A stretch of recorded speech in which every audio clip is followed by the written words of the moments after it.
আজকের এই আধুনিক যুগে সুপার কম্পিউটার, স্যাটেলাইট আর রোবট থাকার পরেও আমরা এখন পর্যন্ত মহাসাগরের মাত্র 5% অংশ আবিষ্কার করতে পেরেছি। তাহলে বাকি 95% কি আছে? সেখানে কি লুকিয়ে আছে অজানা প্রাণী, হারিয়ে যাওয়া সভ্যতার চিহ্ন, নাকি এমন কিছু যা আমাদের কল্পনারও বাইরে?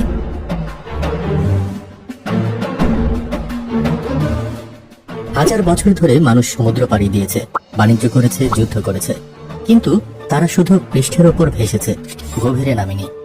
প্রথম গভীর সমুদ্র অনুসন্ধানের প্রচেষ্টা শুরু হয় মাত্র 19 দশকের শেষ দিকে। তাও ছিল সীমিত যন্ত্রপাতি আর অল্প প্রযুক্তির সাহায্যে।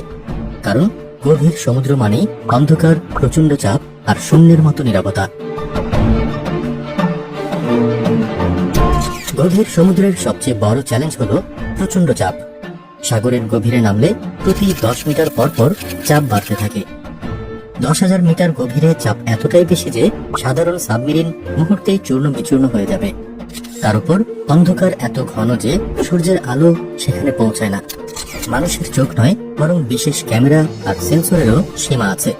এছাড়াও বিশাল ব্যয়ের কারণে গবেষণার সুযোগও সীমিত।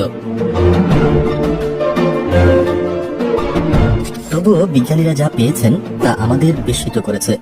গভীর সমুদ্রের বায়োলুমিনেসেন্ট প্রাণী যারা নিজেরা আলো তৈরি করতে পারে।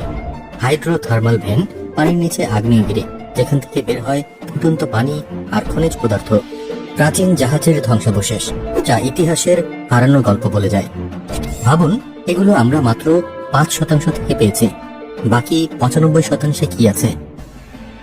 বিজ্ঞানীরা মনে করেন গভীর সমুদ্রে থাকতে পারে এমন প্রাণী যাদের আমরা কখনো দেখিনি। কেউ কেউ বলেন হয়তো সেখানেই লুকিয়ে আছে আমাদের ইতিহাসের হারানো অধ্যায়, ডুবে যাওয়া শহর বা প্রাচীন সভ্যতার নিদর্শন।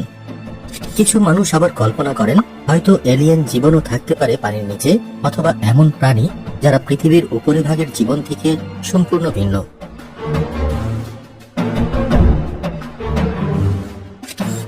এখন বিজ্ঞানীরা তৈরি করছেন এমন সাবমেরিন ও রোবট যেগুলো প্রচন্ড চাপ সহ্য করতে পারে, অন্ধকারে দেখতে পারে আর ডেটা সংগ্রহ করে মানুষের কাছে পৌঁছে দিতে পারে।